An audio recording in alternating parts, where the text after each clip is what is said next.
everything is well documented with documents and videos. And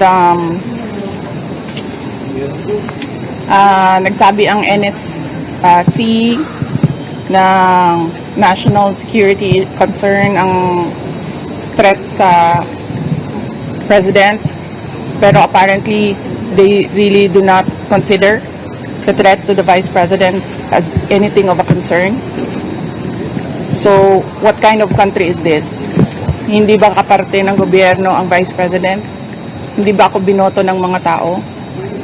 Hindi ba ako ang vice president ng buong Pilipinas, ng lahat ng mga Pilipino? Are you taking legal action, Ma'am, I do not expect fairness from this government.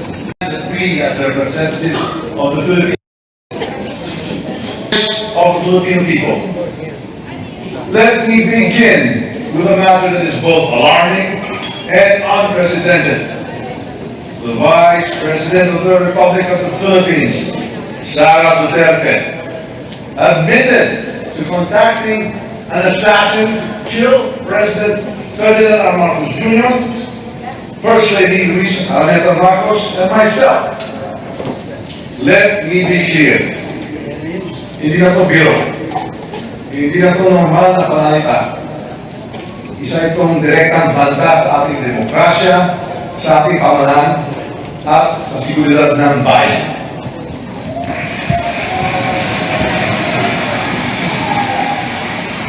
Such statement is not just reckless, it is dangerous. It sends a chilling message to our people